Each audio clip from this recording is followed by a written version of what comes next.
นางอนัตตาวิปัสสนาภาวนาหาหันยอดธรรมอนัตตา2 ชั่วโมงเต็มก่อนนี้นางปฏิบัติกุกรรมในเขาพร้อมกันไว้สาเยตนา3 เจ้าก่อนพุทธังที่พุทธาเจ้านั้นผู้เจมีเฮาคาไว้คาออกสาธุธรรมัง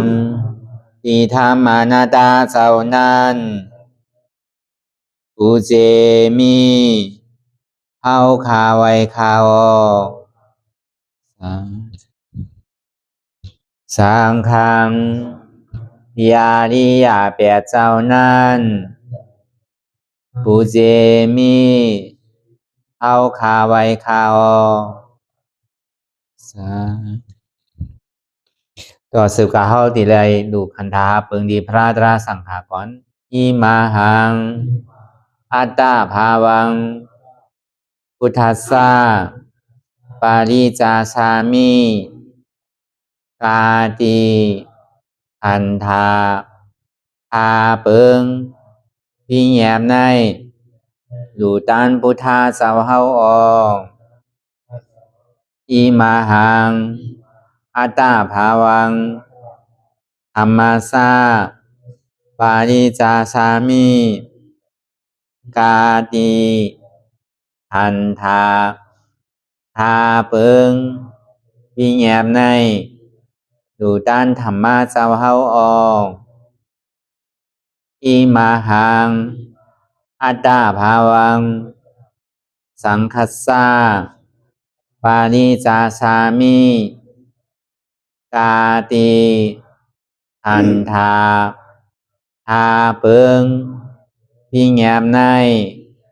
ดูตันอาริยสังขารเจ้าเฮาออก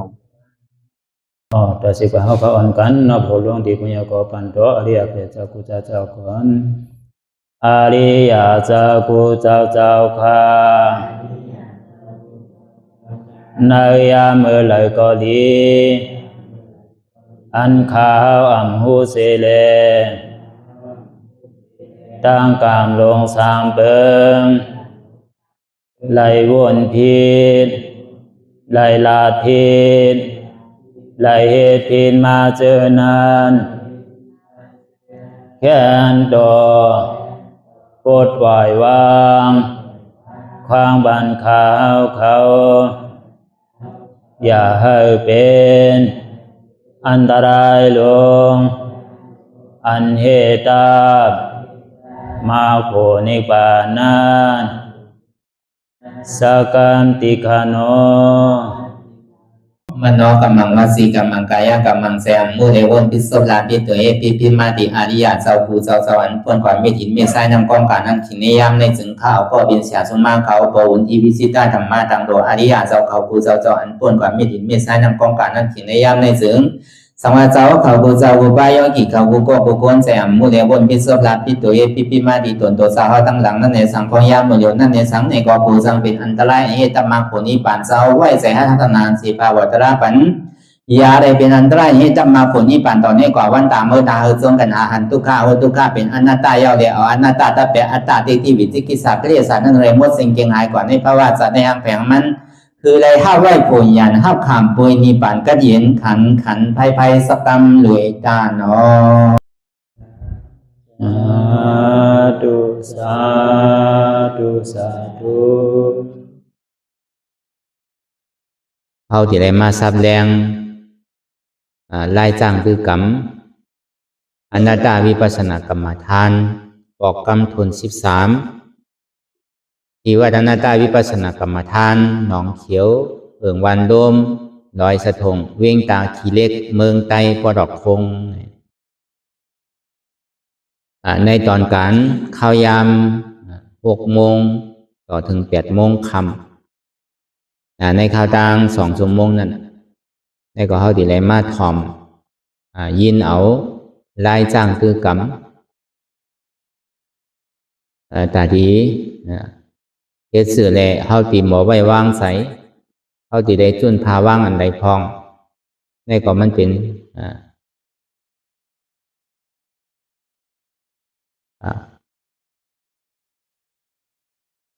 ป้อมป่องใจก็ถามนั่นพอถามเอาก็ถ่อมพอถ่อมเอาก็ต้องพอต้องเอาก็กำพอกำเอาก็วนมีอยู่5เปิงถามถ่อมต้องวนกำถ่อมมันไว้นั้นมันเป็นสุดามาย่านยันต้องอันนั้นในมันเป็นเรียกว่ามันเป็นย่อนี่ซอมนาสิกาลากว่าอันเฮาต้องเฮาป้าใจนั้นยาวก็กำเหมือนเฮามาจ้างคือกำในปองว่าการเตียนเฮาเฮ็ดอยู่พ้องยามเดี๋ยวนี้ปองว่าเฮากำยาวก็วนจอมลองเตียนเฮากำมันเฮาหางนั่นก็เบิ่นนั้นนี่แหละอ่อนต่างสุดคือเฮานั่งขาไก่ขุดขาขวาทับต่างขาซ้ายก็ได้อันนั้นขาซ้ายทับต่างขาขวาก็ได้มือ2 คอนต่างตักก็อย่าไว้ตัวซื่อๆอย่าไปเคียงอย่าไปย่านน่ะก็อย่าในที่เฮารับหูเน้อเปิดหูยานปียะมึงเข้าใจดีๆเอาอีดโดดคาใจเฮ็ดน้ำมันโดดเอาน้ำหนังเก่าตารางเนี่ยอะไรที่มันป่องใสก็เอาอันนั้นด้วยการมันป่องใสในกองมันก็ซ้ำดีเลยทบดีเลยตุ้มเตอตัวก่อนตารางมันปอดดีเลยอันว่านั่นพอใจมันผิวป่นตีใจมันพงป่นตีเนี่ยก็เขาก็ซ้ำโดดเอาลองใสนั่นเป็นตารางใจในแห่งอะไรเป็นตันในตันเด้อก็เบอร์มันมีใจอยู่ก็มันปิวจริงๆกันเพื่อการตัดดีให้เธอมันเกิดหรืออะไรแต่ดีกว่าเปิงมันอะไรว่าอย่าไปคือมันปิวรู้ในอันนั้นมันวาดเลยเพื่อการตัดดีให้เธอมันหนิมไหลเลยเจอมันขาดในเฮ็ดไหลถ้ามีลายไหลหลานตัดดีเฮ็ดไหลนั่นเหมือนเฮานั่งขาไก่กุดนั่นน่ะเพราะว่ามันเจ็บได้ใจมันปิวเพราะมันเจ็บได้ใจมันดึงปิวดีๆกะอันนี้เพราะว่าใจเฮาปิวลานั่นใจเฮาปิวป่นตีใจเฮาพงปิวป่นตีเนี่ยนั่งซื่อแล้วมันติหันเจ็บไว้นั่งซื่อแล้วติหันทุกข้าไว้เพราะหันเจ็บหันทุกข้าไว้มันหันเก่าน่ะอันมันปิวเนี่ยมันหันเปิ้นหันลองเปิ้นหันลองเขาหันลองเฮาอันมันปิวน่ะเพราะว่ามันมาหันลองเก่าเนี่ยมันหนึ่งปิวจังว่าพอหันเจ็บหันทุกข้าก็ป่องว่าหันตารางพอหูเจ็บหูทุกข้าก็ป่องว่าหูจักตารางพอยอมหับเจ็บยอมหับทุกข้าอะไรเนี่ยก็ป่องว่ายอมหับตารางป้อมใครหันเจ็บใครหูเจ็บใครหับเจ็บเนี่ยก็ป่องว่าห้องแผนตารางนั่นป้อมหันทุกข้าก็หันพลาวะก็เลยหันทำก็นั่นหันตาราวะก็เลยหันตาราก็นั่นหันพลาวะจังว่าทุกข้าในเจ็บนั่นมันเป็นตาราอันตารานั่นในพอหันในเขาสัมหันพลาวะก็เบอร์นั้นลองอันเจ็บลองอันทุกข้าในอย่าวิโกมันหันสังรู้หันเจ็บหันก้นหันคืนแกอันนั่นน่ะเป็นตารามันใจว่าเจ็บเลยมันเป็นตารามันใจซ้ำดีเลยให้เธอละ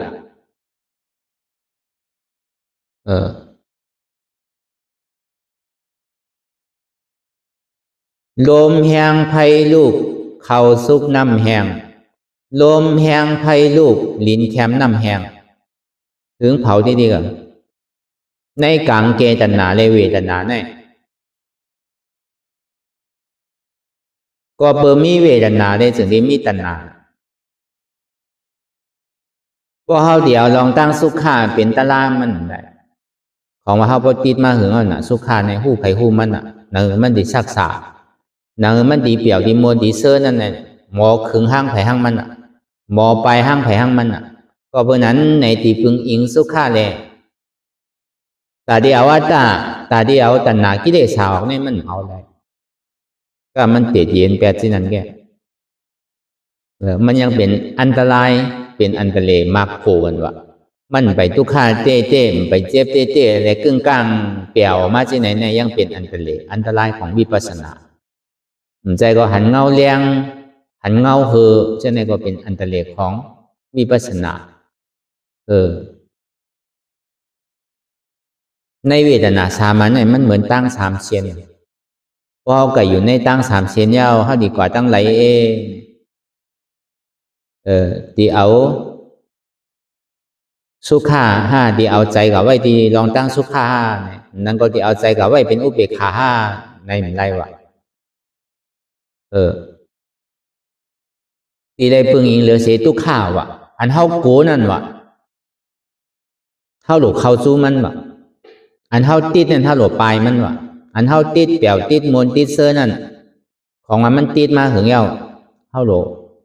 พอมันปวดมาเนี่ยเฮาอย่าไปจอมมันวะอย่าไปติดมันวะอันตุข้าเดียนเฮายามไปมาเสียเนี่ยอย่าไปไปวะตัวดีๆแล้วมันติบอกกระหืออันนั้นน่ะมันเป็นไรตาดีก็ออกตัณหากิเลสนั่นจังที่ว่าลมแห้งไผ่ลูกข้าวสุกน้ำแห้งเหมือนเท่าหุงข้าว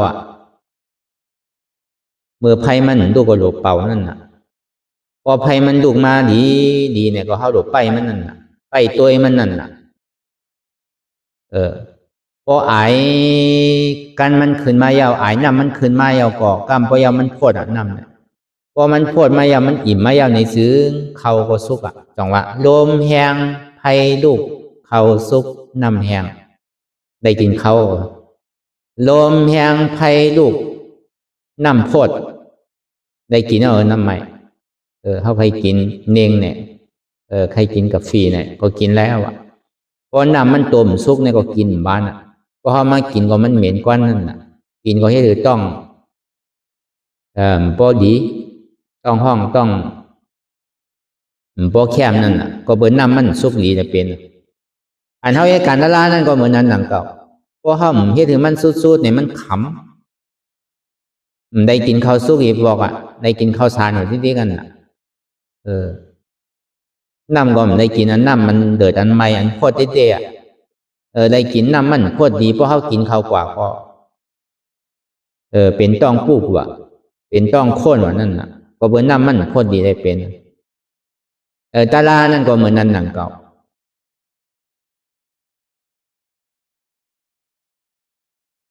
ลมแห้งไผ่ลูก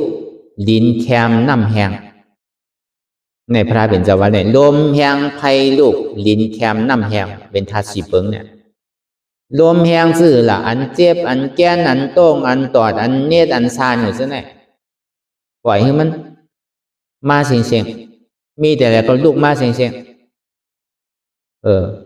เมื่อไรก็เก่าไปเมื่อเสียไปซื่อก็ป่วนมันไรเมื่อหนังเงาเลียนจอมโกนหัวดิ๊กมาโดยลมมันดิมันหนำมอกระหือเนี่ยไปตัวมันเอาว่าลมแห้งไผ่ลูกไม่แสบห้อนปอกกัดปอเหมือนหนังน้ำแข็งปอไม่มาเนี่ยปอเหมือนหนังเปิ้นเอาผ้ามีเถอดินเถอขาวเลยเอากะใส่เกลือตาห้างไผ่ไว้สินั่นเหมือนเปิ้นปิงทักปิงเนื้อนั่นน่ะตั้งไม้ตั้งแสบนั่นน่ะอันนั้นก็ตัวอย่างนี้มันดิบอกก็คือดินแคมนั่นน่ะดินแคมมันว่าเนี่ยมันนักกว่าตั้งเนื้อตั้งตัวก็อยากก็แข็งประเมินหนังมาขี้เนยเขาเอาดินนะเขามาหนังเนี่ยซ่อน1ซ่อน2ซ่อน3เกาะซ่อนซื่อก็เติมเนี่ยเพราะมันเจ็บมันแข็งกว่าเชียงอันมันนวลเนี่ยหายกว่าตั้งหลายก็หมดอันนั้นเขาว่าดินแคมน้ำแห้งเหมือนมันจับอยู่เหมือนมันจืมอยู่เหมือนมันเป็นอยู่แน่ลูกค้ากล้วยกามันจืมก่อนมันตึงตีหยอดมันเป็นก่อนมันตึงตีลูกมันจับก่อนมันตึงตีใหญ่มันเป็นทุ่งจามของสภาวะธาตุดินน้ำลมไผ่กันก็ก็เพราะนั้นปึงนี้เหลือเสธาตุดินน้ำลมไผ่แหละ ตาที่เผาแปดกิเลสในตีได้ปืนอันไหนป้อมปืนอันไหนเนี่ยมันจังเอาอันไรเผาเดือเศษธาตุดินน้ำลมไฟเนี่ยอันนี้พอเขาป่องแจงเลี้ยงใส่รองธาตุดินน้ำลมไฟดีอันวันนั้นเป็นอะไรอยู่อริยะอำหลบป่องแจงเลี้ยงใส่ทางเตอเพราะว่ามันพูดบอกเกิดขึ้นเป็นมานังคือแลป้อติ่มบ้วนเป็นโตนังคือแลป้อติ่มบ้วนเป็นไสนังคือแลป้อมติ่มบ้วนเป็นเจ็บซะนั่นอันมันเจ็บแกนต้องตอดเนชานนั่นอันมันสั่นมันไหวอยู่มันคอนอยู่ซะนั่นอ๋อในเป็นธาตุลมก็รู้อ่ำใจเก่าอนัตตาอันมันหนักมันแข็งมันโอนมันอ่อนนั่นอ๋อในเป็นธาตุหินก็รู้อ่ำใจเก่าอนัตตาอันมันใหม่มันกัดอันมันอุ่นมันหนาวนั่นอ๋อในเป็นธาตุไฟก็รู้มันใจตัวเก่ารู้อนัตตาอันมันจับยายอยู่จึมหยอดอยู่อันมันเป็นดูซะนั่นอ๋อในก็เป็นธาตุน้ำก็รู้ว่าอะไรอนัตตาเอาป่องแสงแรงใส่ในสภาวะธาตุดินน้ำลมไฟในเลยก่อยังเป็นอริยะยังเป็นเจ้ายาหันตาอะไรอำหลบป่องแสงแรงใส่ยังเตอเอาอันไรเป็นเหตุทางเอาจ้องมันหลาเนี่ยเอาเจ้าอย่าพูดหลาเป็นเหตุทางเอาจ้องมันก็เบอร์สังในเมื่อพระเป็นเจ้าเขาบอกขึ้นมาช็อตเอาในวันเมืองมันเจ้านั้นในเมืองกบิลาวุธในเมืองกบิลาวัตถุนอันจะเป็นปอมันเจ้าเลสังอันเป็นเมนาเลสังเป็นเมมันเป็นเมนั่งยะโสธรานั่นเลสังอันเป็นจุ้มปีจุ้มน้องเขานั้นก็อะไรก็นั่นก็ตกเป็นอริยกว่าเสียง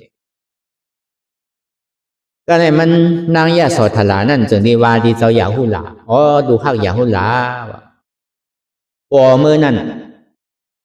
อันมันอ่อนโหสังขายาหันอ่านโหหมื่นมันนั่นอันมีเงาเหอไว้ตั้งเหนือโหนั่นอันนั่นเป็นปอลูเมื่อปอลูไปออกเถินเดินนั่นไปกะจ้างตาราเดินนั่นเมื่อไปเป็นพระราเดินนั่นเนี่ยมองคำหลงสีลูกเนี่ยมันเกิดขึ้นมาในวังหอเขาถึงว่ามันเจ้าออกเถินออกป่าเย้าเมื่ออายุเศร้าเก่าเนี่ยมองคำหลงสีลูกเนี่ยหายไปเสียงว่าตั้งดึกมันเนี่ยอ่านโหไรหยดจันนาวตั้งดึกมันน่ะเป็นมองคำหลงสีลูกนั่นมองเงินมองคำมองแก้วมองแสงนั่นน่ะเกิดออกมาจอมพระเป็นเจ้าเขาเป็นอมวยของพระเป็นเจ้าเป็นอมวยของเจ้าไส้ชิทธานี่แหละ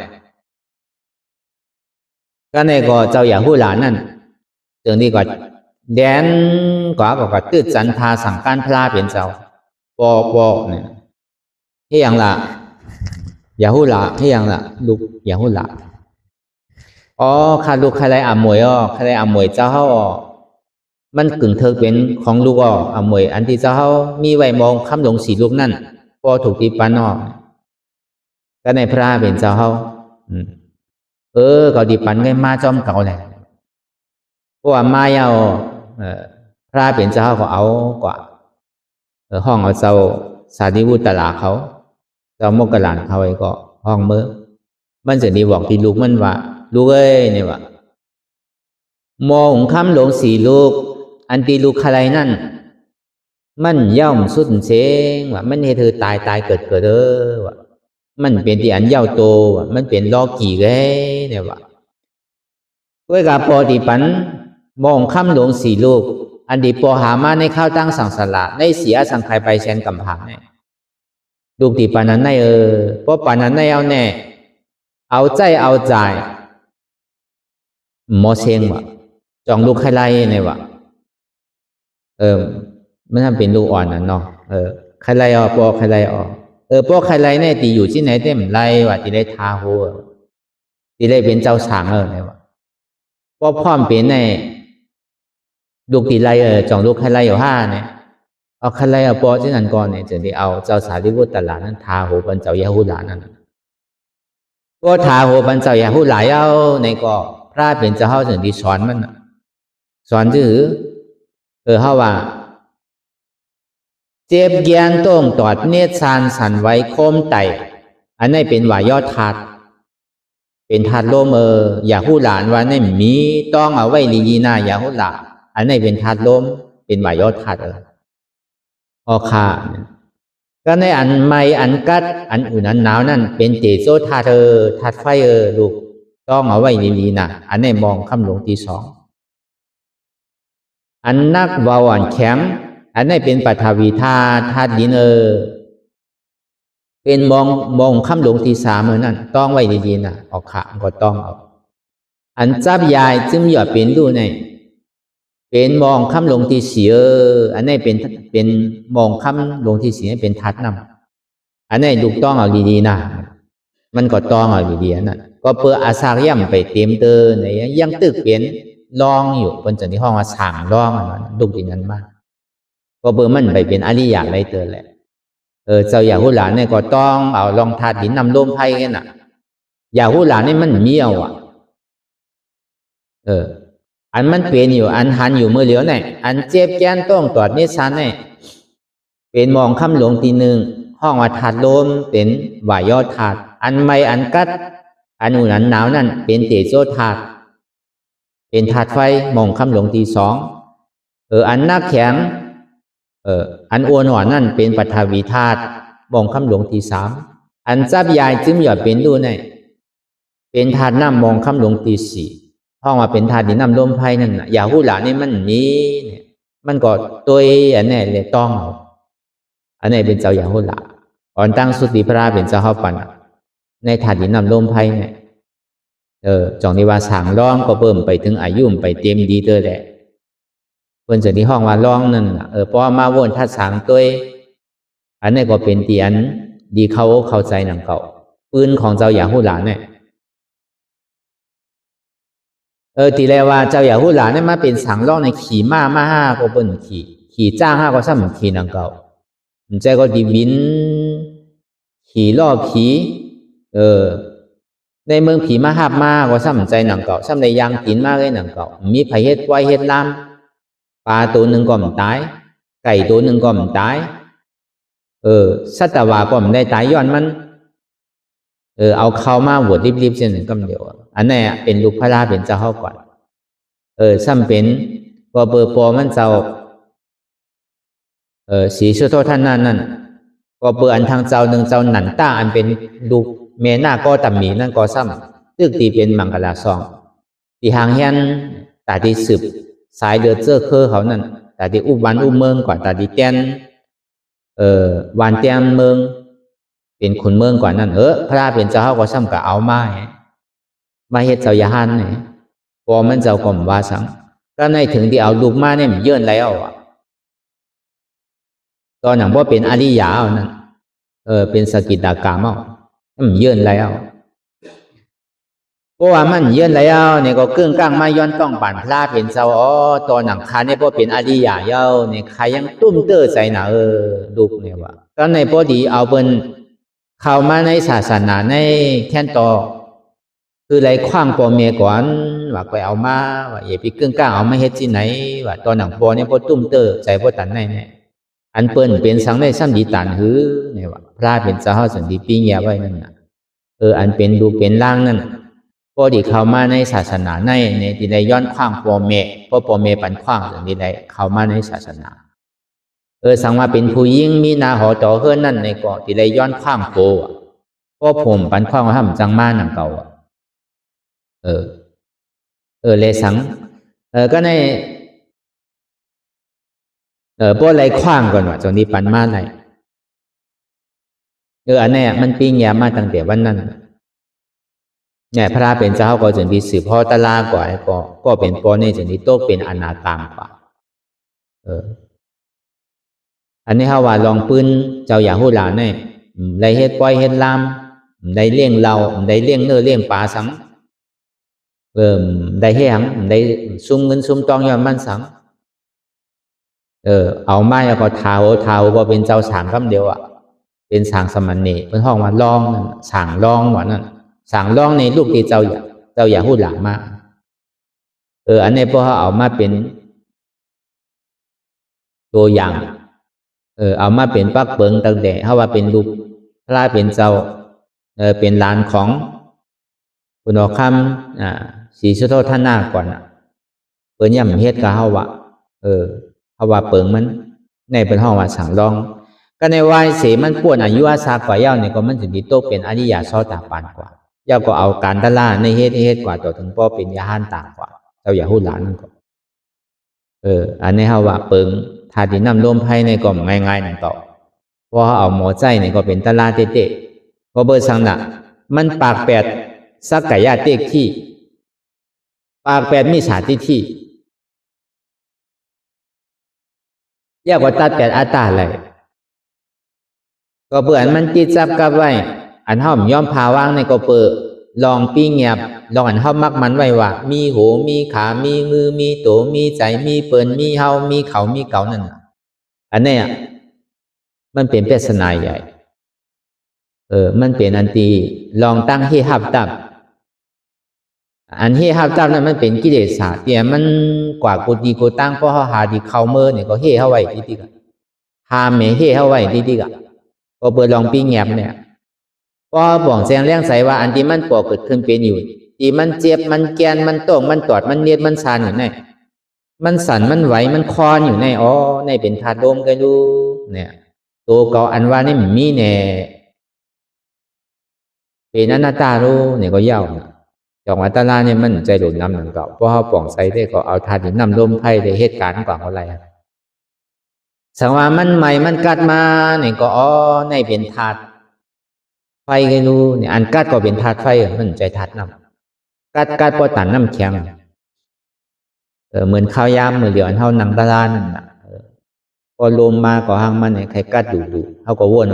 ในเป็นธาตุไฟแกเขาว่าอันใหม่อันฮ้อนได้ติ่มพวกใครมีหนังเก่าเพื่อกับพอมันเจ็บมาแต่ก็มันใครใหม่มาอยู่ใครฮ้อนมาอยู่น้ำพวกไหลกัดก่อมป้อมผู้กัดเดียวในก็เป็นธาตุไฟใครรู้อันว่าใหม่ในกัดเนี่ยมีรู้เนี่ยอันว่าเก่าใหม่เก่ากัดเนี่ยมีรู้เนี่ยนะวนเป็นธาตุไฟแบบอันมันนักอยู่อันมันแข็งหมดฉะนั้นก็ในเป็นธาตุดินก็รู้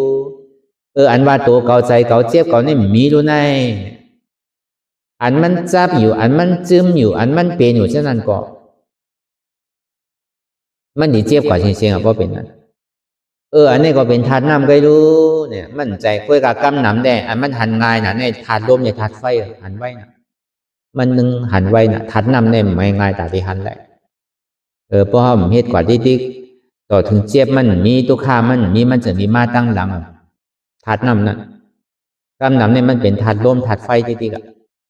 อันเท่าหันง่ายหันไว้นั่นธาตุไฟธาตุลมหึงใกล้หันธาตุดินธาตุน้ำเนี่ยง่ายๆแต่ที่หันแหละที่เลยมีหยาดเต้พวกหยาดเท่ามีไว้เฮ็ดไว้แต่ก็ที่เลยหันอยู่มันไว้น่ะธาตุน้ำน่ะอันเอาธาตุดินธาตุไฟธาตุลมมาจู่จุ๋มมาจึมหยอดมาเป็นรูเนี่ยมันเป็นธาตุน้ำเอามาจู่จุ๋มจึมหยอดเป็นรูก้อยกามันอยู่ได้อยู่จ้อมกันอยู่นังเก่าก้อยกามันเป็นไผเป็นมันมันอยู่จ้อมกันเซต้าเนี่ยก็มันเป็นห้างไผห้างมันธาตุดินน้ำลมไฟเนี่ยมันเหมือนเท่าแกงพักนั่นน่ะเมื่อใส่น้ำกว่าก็มีน้ำแกก็ใส่เกลือก็มีเกลือและน้ำก็ใส่พองหวานก็มีเกลือมีน้ำมีพองหวานก็ใส่พริกก็มีพริกจังว่ามันอยู่จ้อมกันอยู่ก้อยกาอันเพศก็เพศอันเจมก็เจมอันหื้นก็หื้นมันเป็นสิ่งนั้นก็เฮาว่าก้อยกามันอยู่ในน้ำอยู่ก้อยกามันเปลี่ยนอายสารอะไรนั่นอันนี้เฮาว่าลองตั้งมองคำหลงสีรูปนั่นก็เปิงมันมีเปิงไว้พระเป็นเจ้าเฮาก็ซ้ำไรปานอมวยเจ้าอย่าหู้หลาไว้มองคำหลงสีรูปไหนก็ป่องแสงแรงใจมองคำหลงสีรูปยาวในก็เฮาที่เป็นน้องเจ้าอย่าหู้หลามันจังไรตะลามันใจว่าของเรียกนั่นเก่ามันเป็นรองที่อันลำรองเต้ๆนั่นเก่าเพราะเฮาป่องแสงแรงใจธาตุดินน้ำลมไฟเอาก็ลองอันเฮามีดองตั้งอยู่คิดว่าเป็นตัวเก่าขาเก่าเนี่ยมันมีแปดเอาก็เบอร์ป้อนนังรับตากว่าแน่อันที่เฮาฮับผู้ไรแน่ลองอันเจ็บอันเสียบอันไม่อันแก้นในคามฮับผู้ไรต้องฮับผู้ไรอันมันฮับผู้ไรเนี่ยมันเป็นธาตุผู้มันเป็นใจผู้ตัวนั้นมันฮับผู้ไรเอาอันผู้ตัวนั้นน่ะ เอามโนวิญญาณตัวนั้นน่ะเอาใจเวทนาตัวนั้นน่ะใจหันเนี่ยนะใจหันให้เป็นยูกใจหู้ให้เป็นวิญญาณวะใจหับให้เป็นเวทนาวะใจเดียนมันต้องหัวให้เป็นสัญญาใจเดียนมันแหลกลายค่ายกว่าให้เป็นสังขาราวะใจหันใจหู้ใจหับใจต้องใจเดียนมันแหลกลายค่ายกว่าเอาเตียนความหู้ซึกเอาอันดีทาหู้เอาที่ใจหู้ตัวนั้นอันหับหู้ไรวะมันนักโลมันแข็งมันเป็นใจนั่นเพราะมันปวดมากกำไรในก็เพราะเขาป่องเสียงแรงใจอันนั้นยาวในตัวเนี่ยก็มีเอาใจอันว่าหมักโหใจเขานั่นก็มันมีมันมีอันหู้หลายๆแกอันว่าเป็นเจี๊ยบเขานั่นนี่ก็มันมีมันเป็นใจหับหลายๆแกพอเขาใกล้หันใกล้หู้ใกล้เฮ็ดที่ไหนที่เดียวในสึงลองตั้งมีสาที่เนี่ยก็เยี่ยมเป็นสมาธิที่ลองตั้งนี่มันเป็นสักกายะที่นั่นก็มันจังปากแปดลองมีสาที่ลองตั้งหันพิษสักกายะที่ยุ่มย้ำว่าเป็นเก่ามีเก่าเช่นนั้นมันติ่มยุ่มแปดเอาก็เปิดมันหันสภาวะธาตุดินน้ำลมไฟกันดูก็ในพอหึงเป็นหึงมาเนี่ยมันมีเก่าแหละอัตตาสัมวาเป็นเก่าอนัตตาสัมวาเป็นเก่ามีสองตัวแกที่เป็นเก่าดีห้ามเป็นเก่าดีห้ามมันติมาที่นั่นอัตตาสัมวาเป็นเก่าอนัตตาสัมวาใจเก่าดูเอาเก่าออกนั่นพอที่นั้นมายาวเนี่ยมันไหลกล้วยกาเจิกมันขาดมันตื่นมาอยู่ทีหนึ่งทีเดียวเป็นอนุโลมมายาเนี่ยเกิดขึ้นมากล้วยกาตาดีให้อนุโลมมายานั้นเกิดขึ้นมาเนี่ยเพราะเขานางกว่าอย่าปีหนึ่งอย่าปีต้งอย่าปีค่ายอย่าปียายอย่าปีเปิดตามึนตาอย่าปีมองขิงมองข้าวมองยำโดยกว่าที่มันเจ็บมันปวดมันขึ้นมันเมื่อยมันแกนเจ็บที่ขามีขาเจ็บที่เอวมีเอวเจ็บที่ต้องมีต้องเจ็บที่โหมีโหอันเจ็บอันแกนแน่อันเสียบอันไม้เนี่ยเป็นธาตุลมไงมีโหมีขามีมือมีตัวอันหูเจ็บแกนต้องต่อในชั้นนี่ก็เป็นธาตุลมไงอันห้าวันเจ็บแกนต้องต่อในชั้นนี่ก็เป็นธาตุลมไงว่าแหละอนัตตาอันไม่อันห้อนขาไม่ขาห้อนขามีอันไม่อันห้อนนั่นเป็นธาตุไฟอันไม่อันกัดนั่นอันหูไม่หูกัดนั่นเป็นมโนวิญญาณ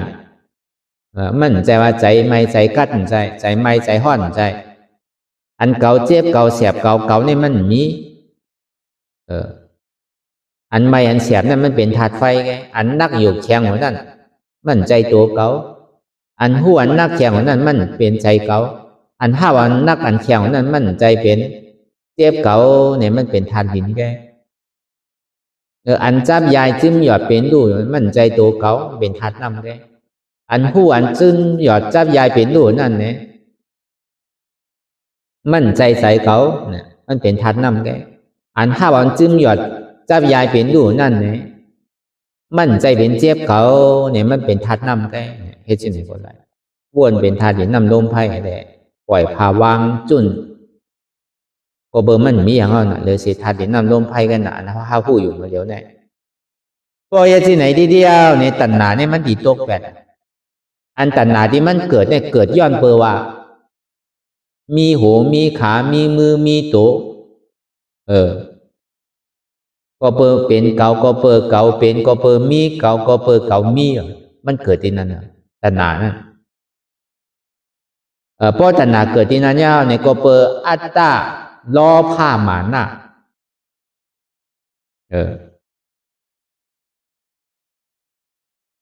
อัตตาสมาเป็นเก่าเป็นหมานะสมามีเก่ามีล้อผ้าสำคัญอันเป็นเก่าเป็นคันอันมีเก่ามีเพราะคันแล้วก็เป็นตัณหาเพราะเป็นเก่าก็เป็นตัณหาเพราะเป็นตัณหาก็เป็นอุปาทานหมู่มองเห็นเป็นนั้นเป็นไหนเก่าเป็นโหเป็นขาเป็นมือโหนี่เป็นเก่าขานี่เป็นเก่ามือนี่เป็นเก่ามีโหมีขามีมือมีใจมีเจ็บเจ็บในมีเก่าเจ็บในมีในเก่าในมีในเจ็บใจในเป็นเก่าในเป็นเจ็บจะไหนก็เปิดเก่าเป็นเก่าก็เปิดมีเก่ามี เราผ้าสำคัญไล่อันเป็นเก่าเก่าเป็นอันมีเก่าเก่ามีอยู่ที่กันอันนี้มันเหตุการณ์อยู่ที่กันพอมันเหตุการณ์เช่นนั้นที่เดียวในสองว่า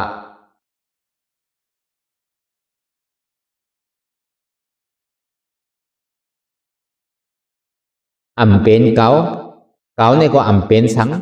เก่าในก็มีสังอันใดก็มีในเก่าอันใดก็เก่ามีอันใดก็เป็นเก่าอันใดก็เก่าเป็นบอกว่าพวกมันเป็นก็ไปห้างละเป็นอนัตตานะเขาว่าดีปองไม่นั่นกำนำที่มันติดจับกับไว้ตีใดตีหนึ่งอันมันยอมพาว่างอันมันยอมภาพอะไรเนี่ยก็เปล่าว่าเจ็บเนี่ยมันมีเก่าเนี่ยมันมีในเจ็บเนี่ยมันตีหายมือไหลอันคืนเนี่ยมันตีหายมือไหลบางปอกคำตัวเขมันหายที่เต้ก็มันหนูเปลี่ยนเช่นนั้นก็เขาหลวหันสภาวะเปิงเต้มันใจเก่าก็เย้าที่อันมันใจเก่านั่นมันมาตีไหลก็คือเขาจุนพาว่างที่นั่นมาตีตัวก็คือเขาฮัดจุนตัวมาตีใสก็คือเขาฮัดจุนใสมาตีเจ็บก็คือเขาฮัดจุนเจ็บก็ฮัดจุนไหลเสื่อมนั้นอย่างนี้ซื้อสังว่าก็ดีกับวนลองตัวลองใสลองเจ็บในแค่นเด้อพอเขาดีกับวนลองตัวลองใจลองเจ็บได้ว่ามันมีอาโจสังนั่นวนลองทานดินน้ำลมภายในยังดีเสียนเท่ากับวนมาเป็นของเฮาเป็นตัวเฮาใจเฮาเจ็บเฮาก่อนพอเอาเหตุที่ไหนที่เดียวเนี่ยกิเลสสารว่านี่มันเผาที่ก็เหมือนเฮานั่งอยู่ห้องยามเดี๋ยวนี่ก็เบื่อเฮาปึงอิงเหลือเสลมแหงไฟลูกดินแคมน้ำแหงพอเผาที่เดียวก็มันดีต่างหนึ่งไรล่ะมันก็ขาดเลยหนึ่งเก่าเปิดเฮาว่าเยื่อนไรก็เป็นแทงคำว่าเยื่อนไรก็เป็นลำไม้ว่าอดไรก็เป็นแตงคำว่ะอดไรก็เป็นตุ่มไม้ว่ะพ่อไผ่พ่อดอกคงนั่นอดไรก็เป็นแตงคำอดไรก็เป็นลำไม้เป็นตุ่มไม้พอความใจซ้ำเยื่อนไรก็เป็นแตงคำเยื่อนไรก็เป็นลำไม้ชื่อเลยว่าเยื่อนไรเป็นแตงคำเนี่ยนะเพราะมันเป็นคำแจแต่ว่านั่นเขาใครเผาแห้งคือเผาถึงดีกรรมหนึ่งชุดมาเนี่ยคำก็มันก็เป็นคำของนั่น1 วัตต์ก็มี1 วัตต์1 จาบก็มี1 จาบเป็นห้องวัตต์พอเขาเยื่อนอะไรก็เป็นแตงคำนั่นมันดิเผาเอาลองอันเป็นมารอเลอันเป็นเหอเป็นไข่อันที่มันติดจับกับไว้มันดิเผาเป็ดอันเป็นเอาสังล้อมันเดือเสคำไงมันดิกึดไว้จังหวะเมื่อนั้นหนังกลับมาโคตรใส่เขาในก็พอเผาที่ก็อันแจกมันออกก็เดือนแจกมันนั่นน่ะ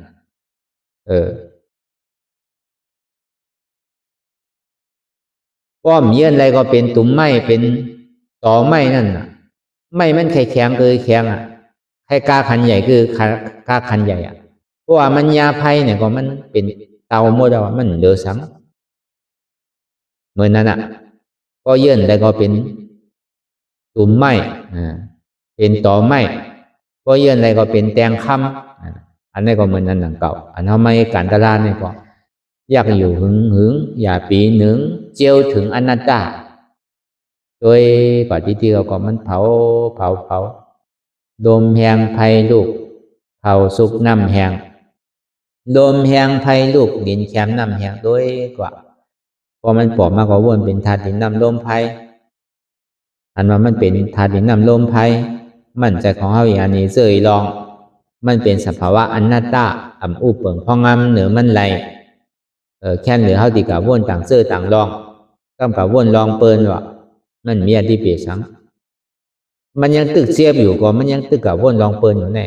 ปล่อยพาว่างลองเปิลในซ้ำขึ้นมาวนลองที่มันเป็นเต้ที่มันเกิดขึ้นเต้ที่มันมีอยู่ที่ในเต้ที่มันเป็นเศษสาตราเต้นั่นอันเจียหรืออันเฮาเลยหันเจ็บหันเสียบหันไม่หันแก้นเนี่ยก็มันมีอะไรแท้จองมาอย่างวิโก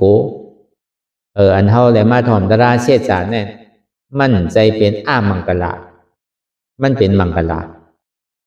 ก็เพื่อเฮามาหาอันเจียตเศษสารอันวันนั้นมันเป็นข้อสั่งคำสอนของพุทธากูสุนะถ้าเป็นจะเฮาหันเศษสารตราเย้าในจังที่ไหลตลารู้พระเป็นจะเฮาก็มีหนังเก่าในข่าวตั้งอยู่6 ปียอม2 เดือนลุ่มๆนั่นก็เพื่อเอาสติสมาธิอ่อนโหเอาศีลศีลาอ่อนโหแล เมื่ออยู่แต่กัดเย็นอยู่เมื่อนางแต่ป้อคุกใส่ไรเฮิรนคุกใส่ไรวันเมืองคุกใส่ไรลูกคุกใส่ไรเมนเก่ามันขาดไรเต้ๆนั่นแหละก็ในถึงดีเลือน6ใหม่14คำมาเนี่ยถึงดีปอกขึ้นมาอยู่ในเส้นตั้งมัชฌิมาปฏิปทาเส้นตั้งสายกลางเอาญาณปัญญาอ่อนโหยเอาก็ตั้งอธิษฐานดีลีนางมหาปรินิยเอาก็ตั้งอธิษฐานซื่อหือเนี่ยวุฒิยะคาดใจถึงตีถึงตั้งนั่นก็นางลงกว่าเย้านี่ก็อธิษฐานว่า1นางเกาใครหลอกปล่อยมันหลอก2เนื้อเกาใครเสียงปล่อยมันเสียง3เอ็นเกาใครขัดปล่อยมันขัด4ลูกเกาใครฮักปล่อยมันฮัก5เลยเกาใครแหงปล่อยมันแหงเนี่ยป้อกล่อมไรตะลาเนี่ยเขาตึ้งติ่มลูกที่ไหนป้อกล่อมเป็นพุทธะป้อเป็นที่นั้นมาพระเป็นเจ้าก็นั่งเหมือนเท่าหนังเก่าเจ็บก้นขึ้นเมินเหมือนเท่าหนังเก่าแต่ว่าพระรานี่มันนี่เจ็บเหมือนใจป้อเป็นที่นั้นมายาวเนี่ยป้อมันเจ็บมันก้นมันขึ้นมายาวในซึ้งเบิ่มไปเจ็บเต้ๆคุกใจไรลูกคุกใจไรเมฆคุกใจไรวันเมืองคุกใจไรป้อเมหนังเก่าป้อลูกป้อมากก็มีลูกเมป้อมากก็มีเมของจุนเต้เอาลูกน้องวันเมืองป้อมากก็วันเมืองมีป้อมากป้อมีเมมีเมื่อเหลียวเนี่ยปล่อยพาว่างเป็นเสียงเอาว่ามีสังเหอัน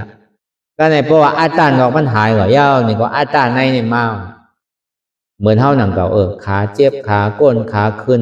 มวยแก้นเสียบห้อนเหมือนเท่าหนังเก่าพอดีวันนำกับช่างกูเข้ากูพระเปลี่ยนเจ้าเขาแตกนึงเนี่ยมีหลายเจอหลายหลอดซ้ำดีว่าของเป็นพระรารู้วันนี้อะไรเขาเหมือนเป็นพระราเนี่ยอย่าไปว่าชื่อหนังเก่าพระราก็เป็นโกนเงี้ยหนังเก่าเขาก็เป็นโกนกันรู้มีหัว1 ปอดมีมือ2 ปอดมีขา2 ปอดมีตัว1 ปอดเหมือนเท่าหนังเก่ากินข้าวกินน้ำเหมือนเท่าหนังเก่าพระเป็นเจ้าก็เขาก็อย่าไปทางเรียกเขาก็โดมมันใจเจ้าเก่านั่นน่ะอย่าไปทางเรียกเจ้าเก่าก็เฮ็ดอะไรอยู่เปิ้นเฮ็ดอะไรเก่าเฮ็ดอะไรว่าที่ไหนมันแมดน่ะรู้เขามาเกิดเป็นก้นไว้ใส่ที่ไหนนะครับปกติมีน้ำกัดมีลองตั้งท่าทานกว่าตั้งนานย่าเหมือนเท่าเปลี่ยนเหมือนเท่าหนังเก่าต่อถึงปอในข่าวตั้งเดือน4เดือน6ใหม่14คำเหมือนเท่านางมาเหลียวเนี่ยในปฐมยามตุติยายามตาติยายามน่ะปฐมยามนั้นสำขึ้นหู้ถึงอติกาลาปนมาเสียงเปลี่ยนหือมีหือตุกติไหลมาเกิดติไหลมาเปลี่ยนสังมาพองเกิดสังเวกาตะล่านั่นก็หันที่นั้นผู้ขึ้นมัวเรารู้แต่คนเอาปอมันผู้ลองตัวเจ้าเก่าเปลี่ยนสื่อใดทบใดย่ามาเปลี่ยนสื่อในสังเวกาตะล่าเนี่ยมันนี่นั่นเป็นสิ่งที่ว่าเป็นพยายามก็ในถึงตุติยายามมาเนี่ยก็ไรตาติบหูติบคนก็ในผีก็ในพ่อตายก็อยู่ที่ไหลสามก็ในก็อยู่ที่ไหลผู้จึกหมดในสัจวะละทั้งหมดทั้งสิ่งเนี่ยก็ในถึงตาติยายามมาเนี่ยจำเมืองแดงมายาวเนี่ยก็อาสวะไขยันที่เด็กสายหิงหาเปล่านี่กวายแปดแล้วนะเพราะกวายแปดแล้วในสิ่งที่อื่นว่าอาวิจาปัจจยสังขาราอาวิสาเนี่ยก็เปิดทำมีอ่ำพันทำใจอ่ำผู้ปัจจยาเนี่ยปั่นขึ้นลงเกิดตายสังขาราเรียกลายภาวะหนึ่งเย้าภาวะหนึ่งก็เปิดทำมีอ่ำพันในทำใจอ่ำผู้มันลูกที่นั้นมานั่นน่ะสเปสังขาราอันนี้จะสเปสังขาราทุกขาสเปธรรมะอนัตตาเนี่ยพระเป็นเจ้าก็ถึงเมื่อเลย6 โมนมาก็เลยสัพพัญญูตัญญาในโลกธาตุ11,000,000นั่นอันเป็นผีเป็นสางเขานั่นข้าผู้หมดพระเป็นเจ้าอะไรสัพพัญญูตัญญาเนี่ยเป็นก็จมกว่าในดุมผ้าโกนเขาเต็มไปหู้มีไผหู้อีกก็เตออันเป็นผีเป็นสางเนี่ยเป็นหู้หมดเป็นก็ยกมือสาธุเอาน่ะในก็เหมือนนั้นหนังเก่าก็ป่องแจงแรงใสเนี่ยพระเป็นเจ้าเขาก็เฮ็ดเหมือนเฮาเฮ็ดเนี่ยจ้างเหมือนเฮาจ้างเนี่ยเจ็บเหมือนเฮาโกนเหมือนเฮาคืนเหมือนเฮายามมีลูกมีเมมายามมีลูกมีเมมีหอมีเฮิรนมาเหมือนกันหนังเก่ามันจะดีเกิดสังเวกาอะไรนั่นน่ะอันนี้ก็เฮาก็มันนั้นหนังเก่า นังเขาพอดีเกิดสังเวกะนังเขาพอดีหมออิ่มหมอเบื่อหมอจานพอดีมาแตกหนึ่งพระเป็นเจ้าเขาเนี่ยเป็นหนึ่งคุณอคำทาง7 วันแกเนี่ยที่ได้อุบวันอุบเมื่อไงซ้ำที่ได้เป็นขุนอุบตั้งขุนตั้งโมตั้งเสียงก่อนตั้งเก่าย่ำยอมเอาเดี๋ยวมนเสื้อสาดแต่นั่นก็ยังยอมจุนผาวางตุกข้ายามออกเถินออกป่าให้ปอกพอมันมีเตะก็พระเป็นเจ้าเฮ็ดหนังเก่าอาลองเขานั่นไปก็เงือที่เฮ็ดหนังเก่าป้อมนี่ป่านมันมีเตะก็เบอร์มันมีเตะแหละเพิ่นจะดีอ่อนกันหาอ่อนกันเฮ็ดอ่อนกันช้างนั่นในปรมีเนี่ยในกำผาไว้แน่เขาอยู่ข้องยามเดี๋ยวในพระเป็นเจ้าในป้องมาสีสัวโลตั้งนานเนี่ยก็อริยเมตไตรที่ป้องมาก็สำดกกำผาเนี่ยตีแตกเอาเนี่ยในข้าวตั้ง100,000 ปีเนี่ยจะดีมีขุนช้างปักบอกเลี้ยงนุ่งโคเลี้ยงมาบอกในโลกโลกาทั้งหมดทั้งสิ่งอย่าปีฆ่ากันอย่าปีแหมกันได้อยู่ในศีลในธรรมคือได้เฮ็ดสมาธินั่นก็ได้ปฏิป้วนก็เปว่าในทาง100,000 ปีในโลกในที่ร่างกำผามันใจร่างกำผาไว้ในแกร่างถึงเมืองผีหกโคงก็ยากตั้งแต่เมืองปฐมาทุติยาก็ยากปฐมาสารทุติยาสารป้อมป้นกว่าตาติยาสารเนี่ยย่ำไปป้นไพ่อันตาดีล่างนะเมื่อมันตีล่างกำผาเนี่ยกำผาที่ลูกเป็นไพ่นั่น1ฝนเนี่ยมันโตกว่า7 ปีว่ะก็ฝนโต7 ปีไว้ไม่ไว้เขียวเฮาหันเนี่ยมันมีว่ะเดินกว่าตั้งเสียงว่ะวายเสนั่นมาเนี่ยตาว่าในออก2 หวยว่ะก็หวยนึงโล่งเอาหวยนึงขึ้นแบบเมียกลางคำเหมือนเท่ามือเลี้ยวเนี่ยก็เป็นนั้นไหนเนี่ยต้นไม้ต้นตอกอันที่มีไว้ในตายไปเสียงว่าเมียต้นไม้ต้นตอกเยอะยาอันเชียวอันสังเนี่ยเมียก็ในพอตาวันออก3 หวยมาน้ำมันอยู่จอมหูจอมหวยนี่ก็แหงหมดก็ออก4 หวยมาในเมนน้ำหลงตั้งหมดตั้งเสียงในแหงหาดหมดก็ออก5 หวยมาในน้ำมหาสมุทรตลาดว่านั่นค่อยๆแหงเนี่ยต่อถึงป้อมเมียน้ำมหาสมุทรตลาดก็ในพอออก6 หวยมาในโลกกำผาไว้แน่ลูกเป็นก้อนแบบเสียงว่ะก็ออก7 หวยมาก็ลูกเป็นไพ่ว่ะ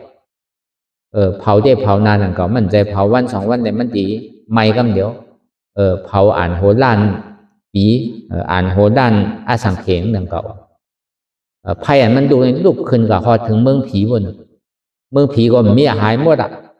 เมืองผีปฐมเมืองผีจตุมาราจิกาย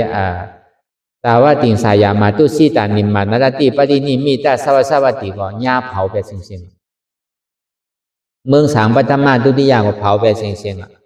แต่นั่นโลกที่ร่างกำผามันเนี่ยไพ่ที่ร่างกำผาเนี่ย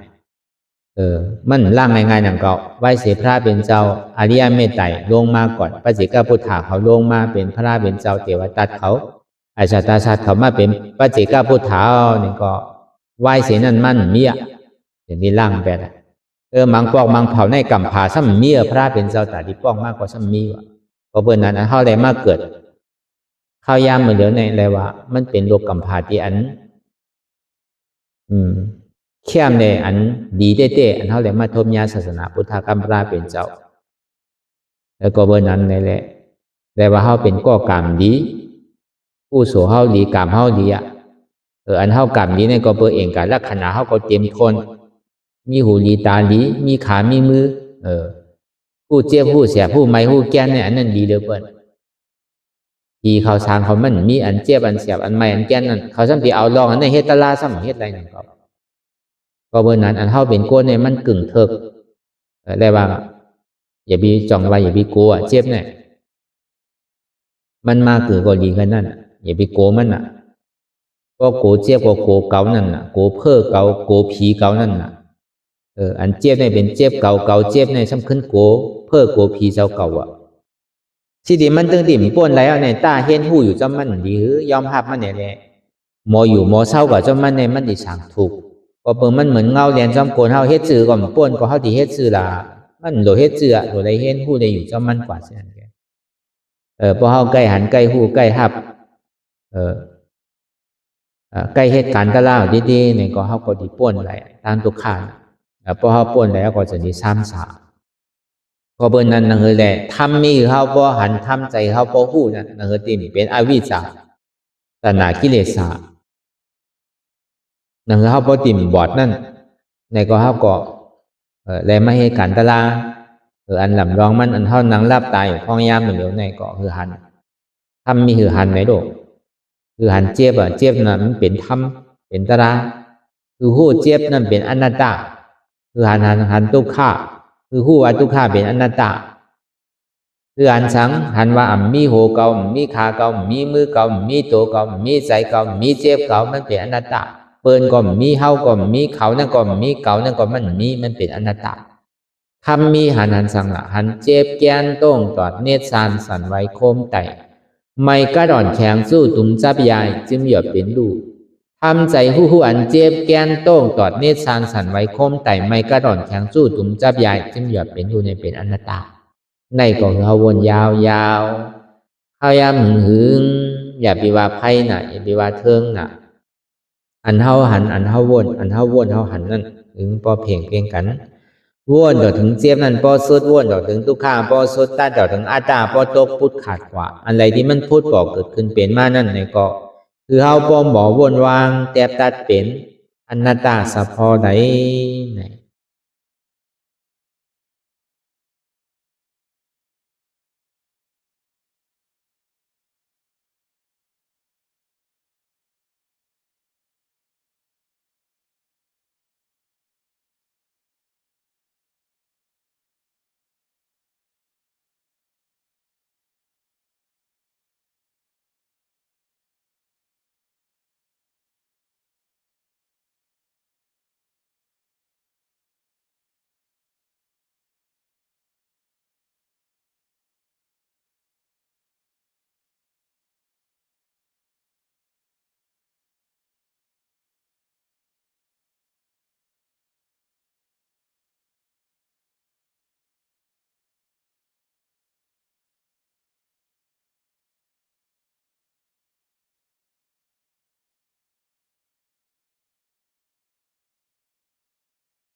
ลองตั้งอันเป็นอยู่กุเซอกุยาย้ายข้องคำไว้ที่ใส่หูถอดถอนออกที่ใส่หูมันออกเสียงก่อนสภาวะอะไรก็ดีลองตั้งอะไรก็ดีอันเกิดขึ้นมาที่อยู่ตัวที่ใส่ที่เจี๊ยบสนั่นถอดถอนออกที่ใส่หูมันออกเสียงสภาวะยุคธาตุสี่เปิงสนั่นเจ็บเทียนโตกอดเนตรสั่นไหวโคมไต่ไม่กัดอ่อนแข็งสู้ตุนทรัพยายจึงอยากเป็นดูสภาวะยุคธาตุสี่เปิงสนั่นตีหนังธาตุกว่าผู้ทรัพย์ตีอัตตากว่ายึดว่ามีโตมีใสมีเจ็บสนั่นเอาบ่วางเป็นอนัตตาไหลลองแสนพ่องปิวอยู่อันเฮาว่นลึกว่นเลยอยู่เป็นเดิมเป็นลาวอยู่ซึ่งในสาวถอดถอนออกตีใส่หูมันออกเสียงก่อนยอมกึดยอมออกยอมลงอันเฮ็ดให้เฮายินดียินให้เสื่อมอารมณ์เสื่อมถึงใสถึงคอไว้ตีมันยืดไว้ตีมันเป็นทุกขานั้นปวดปล่อยวางออกที่ใส่หูมันออกเสียงก่อนลองเสื้อเป็นทุกข้าเลยลองย้อนถึงใสหลายๆอย่างมันเกิดขึ้นมาตีตัวตีใสตีเจียบสนั่นปวดวางย่อเสียงก่อนก่อยค่ายย้ายลายหนึ่งพื้น